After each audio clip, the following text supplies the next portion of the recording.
Estamos siguiendo la lectura del libro Las dos repúblicas o Roma o los Estados Unidos y estamos en la sexta parte del título La conspiración tiene éxito.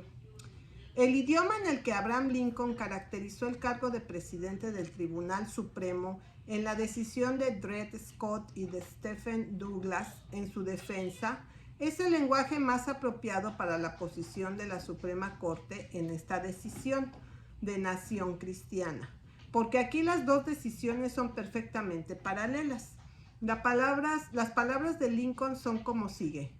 Yo pregunto, ¿cuán extraordinario es que un hombre que ha ocupado un asiento en el piso del Senado o en el banco de la Suprema Corte de los Estados Unidos, pretendiendo dar una verdadera y precisa historia de la cuestión de la esclavitud o de la cuestión de la religión y la nación en este país, debería ignorar por completo toda esa parte de nuestra historia, la más importante de todas?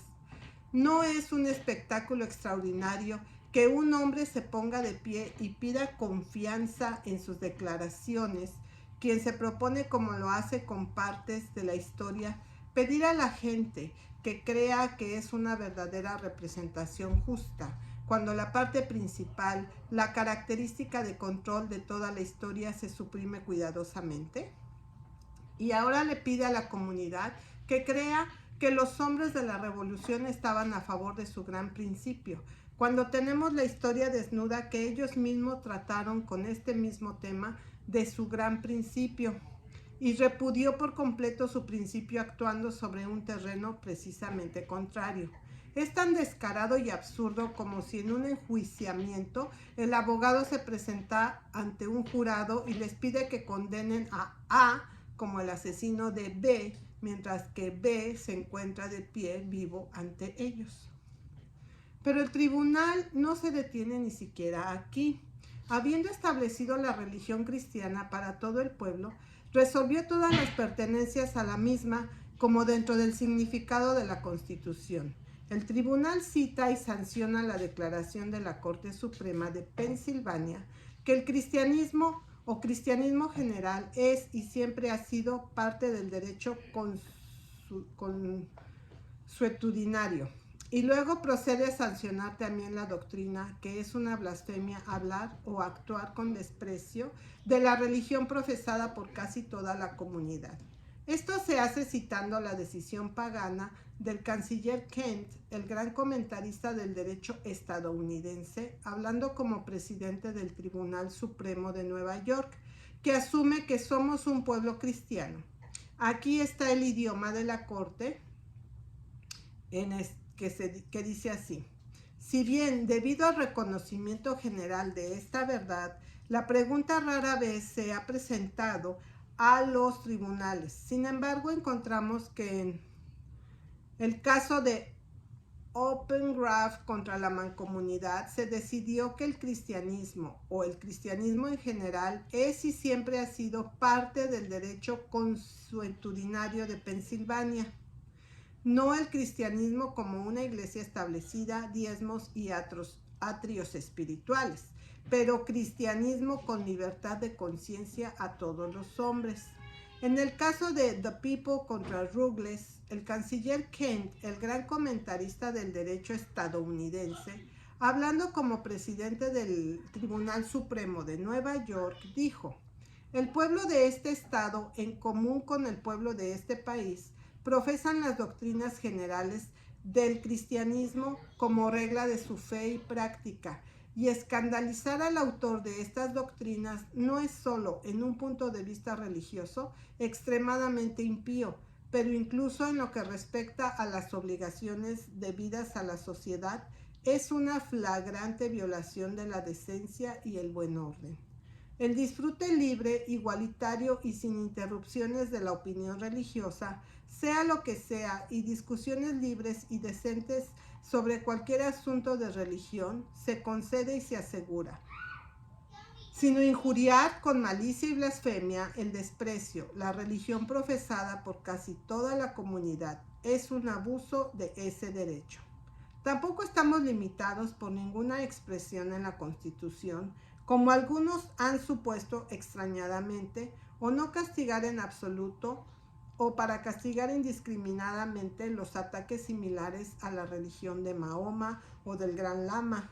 Y por esta sencilla razón que el caso asume que somos un pueblo cristiano y la moralidad del país está profundamente arraigada sobre el cristianismo y no sobre las doctrinas o el culto de aquellos impostores.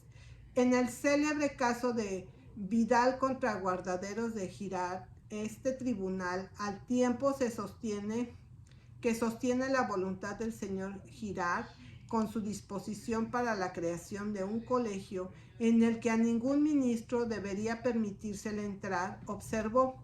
También se dice, y verdaderamente, que la religión cristiana es parte del derecho consuetudinario de Pensilvania. Pero aunque se decida, se declare y se admita que el cristianismo, o el cristianismo en general, es y siempre ha sido no solo una parte, sino la totalidad de la ley y también la ley del estado de Pensilvania, y que eso es blasfemia en Nueva York, hablar o actuar con desprecio de la religión establecida, que nunca se puede hacer correctamente para significar cualquier cosa para la nación. Y aunque todo esto era un hecho dentro de la legítima consideración del Supremo Tribunal de Pensilvania, Nueva York y todos los demás tribunales supremos estatales en la tierra nunca pudieron de ningún tipo de derecho ser un hecho dentro de la legítima consideración de la Corte Suprema de la Nación en la construcción de cualquier ley o la decisión de cualquier cuestión nacional. Solo queda una cosa más para completar la perfecta semejanza de todo el sistema papal, y esa es la directa y positiva sanción de las leyes dominicales. Tampoco es esto una cosa carente. Como se observó anteriormente, se indica indirectamente en la cita de la Constitución Nacional, pero la Corte no se detiene con esto. Hace de las leyes dominicales una de las expresiones orgánicas que prueban de manera concluyente que esta es una nación cristiana. Las palabras son las siguientes. Si pasamos de estos asuntos a una visión de la vida estadounidense, tal como se expresa por sus leyes, sus negocios, sus costumbres y su sociedad, encontramos en todas partes un claro reconocimiento de la misma verdad. Entre otros asuntos, tenga en cuenta lo siguiente. La forma de juramento que suele prevalecer, concluyendo con un llamamiento al Todopoderoso, la costumbre de abrir sesiones de todos los deliberativos cuerpos y la mayoría de las convenciones con oración, las palabras preliminares de todas las voluntades en el nombre de Dios, amén, los laicos respetando la observancia del sábado, con el cese general de todos los negocios seculares y el cierre de tribunales, legislaturas y otras asambleas públicas similares en ese día. Estos y muchos otros asuntos que pueden ser notados agregan un volumen de declaraciones no oficiales a la masa de enunciados orgánicos que esta es una nación cristiana. Aquí podemos reducir adecuadamente a lo simple y directo, formar de nuevo toda esta discusión presentada por el tribunal. Así dicho, queda así. Inciso A. El establecimiento de la religión cristiana. Cristianismo o cristianismo en general es uno de los propósitos de todos estos documentos. B.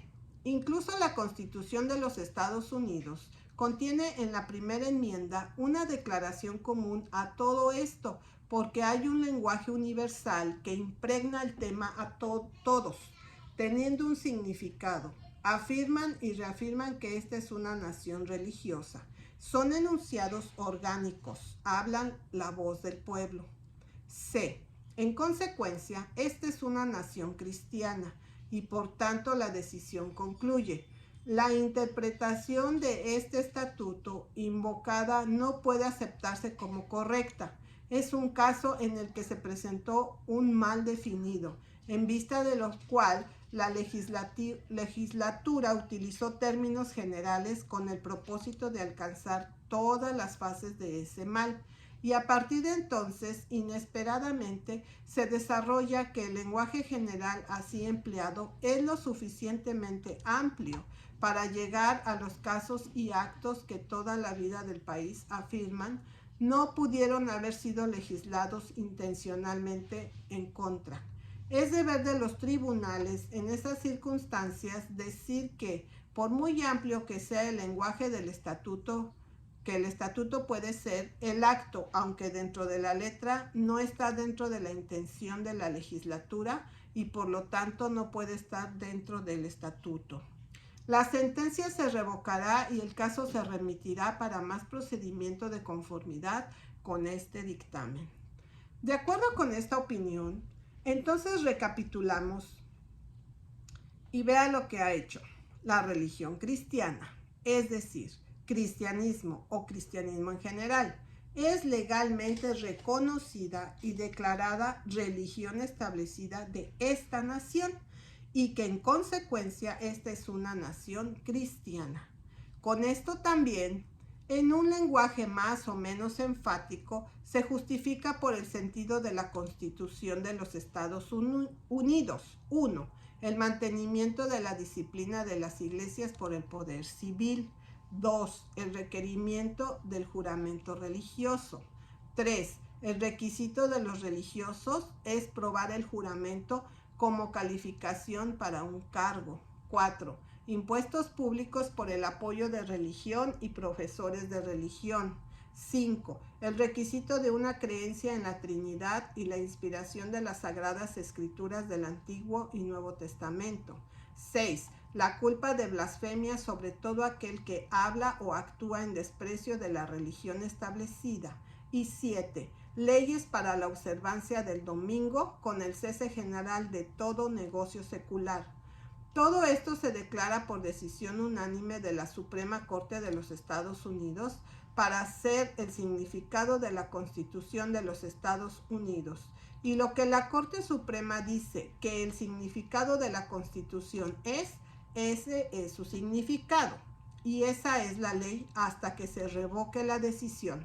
Por lo tanto, de nuevo decimos, y no hay mucho que decir, tan ciertamente como la lógica es la lógica y la verdad es la verdad, se demuestra que en esta decisión la Corte Suprema de los Estados Unidos ha subvertido la Constitución de los Estados Unidos en su esencia, en significado, en lo que respecta a la religión cristiana o el establecimiento del mismo. Ahora, ¿qué más fue requerido por el papado y todas las fases del antiguo orden de las cosas, de lo que así se lleva en el sentido de la Constitución Nacional mediante esta decisión? ¿Qué más fue requerido por el papado mismo que la religión cristiana debería ser la religión nacional que mantenga la disciplina de la Iglesia por el poder civil, que el juramento de prueba religioso debería ser aplicado a todos, que el público debía pagar impuestos por el apoyo a la religión y el culto religioso, que debería requerirse una creencia en la doctrina de la Trinidad y la inspiración de las Sagradas Escrituras del Antiguo y del Nuevo Testamento. No estará de más recordar aquí el hecho de que Martín Lutero, por un edicto oficial emitido por el emperador Carlos V, se convirtió en un proscrito en toda Europa, porque buscó destruir la Santa Iglesia por medio de libros llenos de blasfemia, sobre todo aquel que hablara o actuara con desprecio de la religión profesada por casi toda la comunidad, y que todo el mundo debería estar obligado por ley a observar el domingo. De hecho, ¿qué más que esto podría requerirse o incluso deseado por el despotismo religioso más absoluto que podría imaginarse? Por lo tanto, es pertinente aquí indagar. ¿Esta decisión mantiene el nuevo orden de las cosas a la que esta nación está comprometida por el gran sello de los Estados Unidos? No, 20 veces no. De lo contrario, sanciona, restaura y se adhiere a esta nación el antiguo orden de cosas que nuestros padres revolucionarios esperaban que debíamos escapar para siempre, a través de sus sublimes esfuerzos que culminaron con la creación de esta nación y la formación de la Constitución Nacional, tal como se lee y como lo decían en serio. ¿Qué más se podría hacer para crear la imagen misma del papado en esta nación?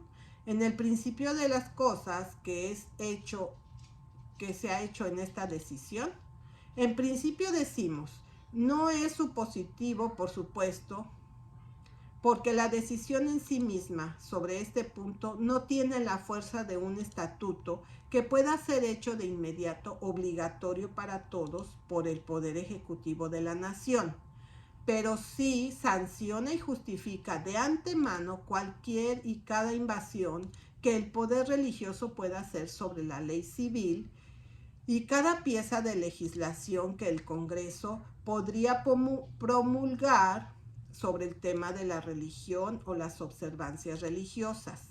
De modo que por ella se abre de par en par la puerta nacional para el elemento religioso, para que entre y tome posesión de cualquier forma en que elija o pueda hacer efectiva, y se encuentra en la puerta lista y decidida a entrar y tomar posesión, la combinación político-religiosa más fuerte que podría haberse formado en la tierra. Por esto decimos que aunque la vida no es por esto dada a esta imagen para que por sí misma hable y actúe, Apocalipsis 13:15, sin embargo, en cuanto a la realización de la maldad y el establecimiento del principio de la misma se refiere, es ciertamente hecho. El árbol aún no se para con sus ramas extendidas dando su fruto pernicioso, pero el árbol ya ha sido plantado. Y tan ciertamente como las ramas y el fruto están todos dentro del linaje natural del árbol que se planta, y es solo una cuestión de tiempo en que aparecerán, por lo que ciertamente la amplia difusión de las ramas y el fruto pernicioso del árbol adulto del despotismo religioso está en el linaje perverso de la Iglesia y el Estado, del establecimiento de la religión cristiana, que ha sido plantado por la Corte Suprema en y para esta nación, y es solo cuestión de tiempo cuando estos frutos inevitablemente aparecerán. En el Imperio Romano hubo, como hay ahora en los Estados Unidos, una organización eclesiástica poderosa, cuyos líderes y gerentes estaban solo ansiosos por afirmar el gobierno como una especie de soberanía por sí mismos. Y como hemos visto, el Edicto de Milán, que entre otras cosas ordenó que la propiedad confiscada de la Iglesia debía ser restaurada a todo el cuerpo de cristianos, tan pronto como esta jerarquía se apoderó de esto y lo convirtió en una cuestión mediante la cual asegurar el reconocimiento imperial y establecimiento legal de la Iglesia Católica de los cristianos, al afirmar su arrogante afirmación de que solo es cristiano y todos los demás son herejes y por lo tanto no cristianos en absoluto, hemos visto lo mucho que lo logró en esta empresa arrogante e insidiosa. Ni ella era tan extensa para lograrlo. El Edicto de Milán se emitió en marzo del año 313. Antes de que expirara ese mes, la decisión dictó que los favores imperiales eran para la Iglesia Católica solamente. En el otoño del mismo año del 313, el primer concilio se reunió para decidir cuál era la Iglesia Católica. En el verano del año 314 se celebró el segundo consejo con la misma pregunta, y en el año 316 el decreto fue enviado a Cecilianus, dándole poder para distribuir ese dinero a los ministros de la legítima y santísima religión católica, y utilizar el poder civil para obligar a los donatistas a someterse a la decisión de los consejos y al emperador.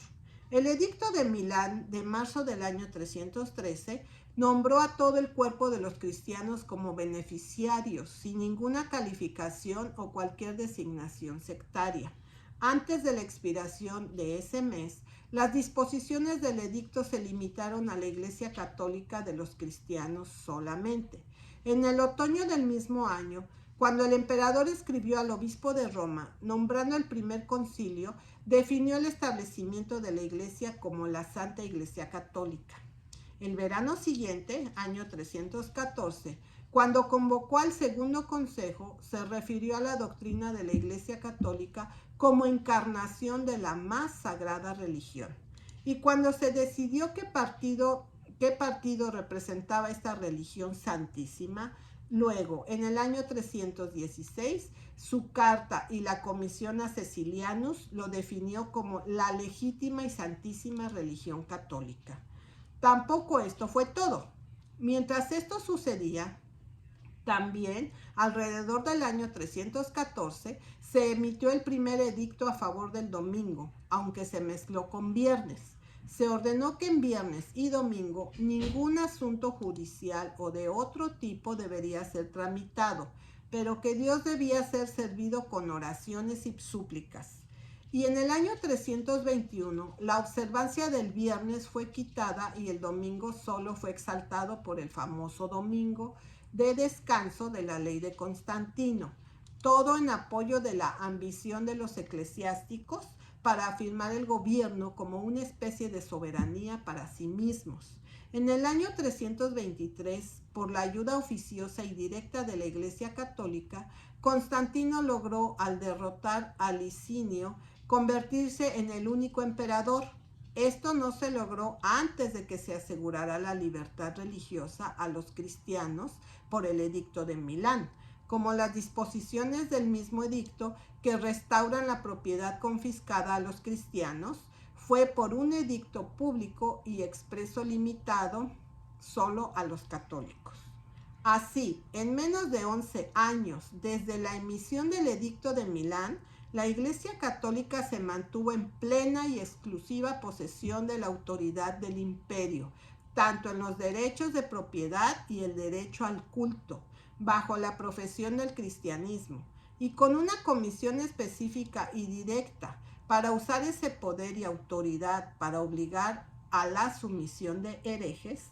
Así fue hecho el papado, la bestia de Apocalipsis 13 del 1 al 10, y todo lo que vino en su carrera desde ese día hasta hoy ha sido el natural e inevitable crecimiento del poder y las prerrogativas, que entonces fueron poseídas y reclamadas por la Iglesia Católica.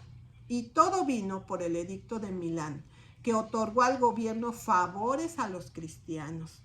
Ningún hombre puede justamente negar que en el Edicto de Milán y en la intriga que había detrás de él estaba contenido todo el papado.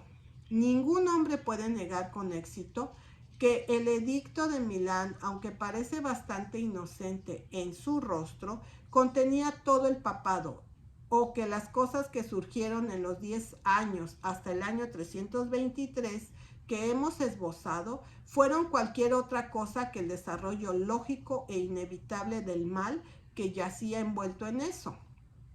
Ahora, aquí hay una pregunta que es digna de la más seria consideración por parte del pueblo estadounidense. Si algo aparece tan justo e inocente como el Edicto de Milán, podría fácilmente producir un mundo de malicia en tan poco tiempo y ser una maldición para el mundo para siempre. ¿Cuál entonces puede ser el resultado de esta decisión de la Corte Suprema de los Estados Unidos con el mismo propósito que ese, pero que no tiene en ningún sentido apariencia de justicia o inocencia?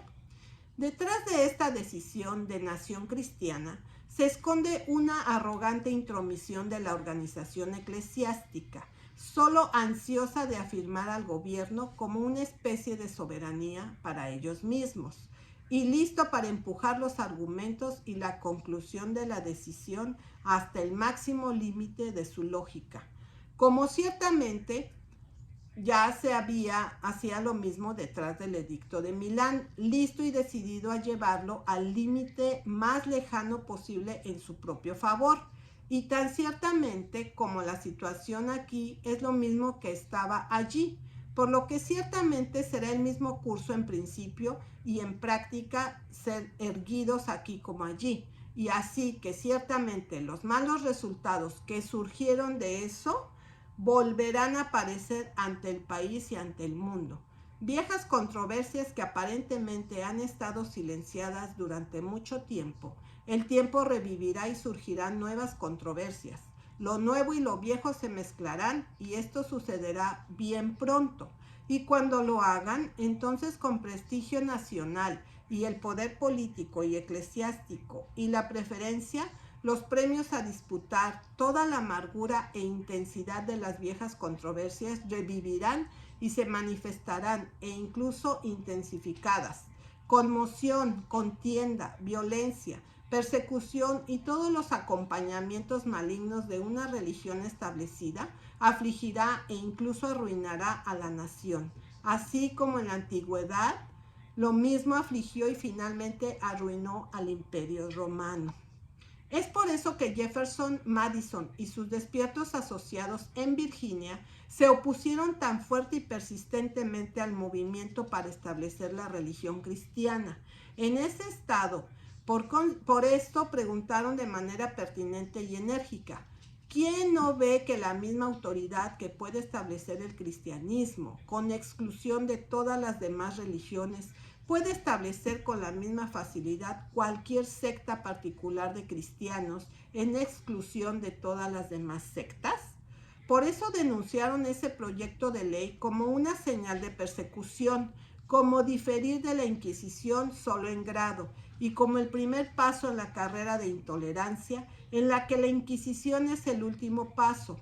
Todo esto era cierto, cada palabra, pero si esto era verdad solo de un intento de establecer la religión cristiana, cuanto más es cierto de esta decisión que en realidad establece la religión cristiana como religión nacional y sobre las pruebas y las autoridades presentadas, declara positivamente que esta es una nación cristiana. Entonces, esos sabios vieron todas las consecuencias desde el principio y evitaron las consecuencias al negar el principio. Ciertamente es cierto ahora, como lo era entonces, que todas las consecuencias están en el principio, y como el principio se encuentra establecido y justificado por la suprema autoridad judicial en la nación, de modo que todas las consecuencias están establecidas y justificadas. En resumen, como ciertamente en el Edicto de Milán se envolvió el papado, tan ciertamente en esta decisión de la Corte Suprema se envolvió la imagen del papado. Y tan verdaderamente como la emisión del Edicto de Milán fue en principio el embrión de la creación del papado y la bestia, tan ciertamente es que esta decisión es en principio el embrión, la toma de la imagen del papado, la imagen de la bestia. Ambos son descritos en su carrera y al final en Apocalipsis 13, 1 al 17, 14, 9 al 16 y 19, 11 al 21.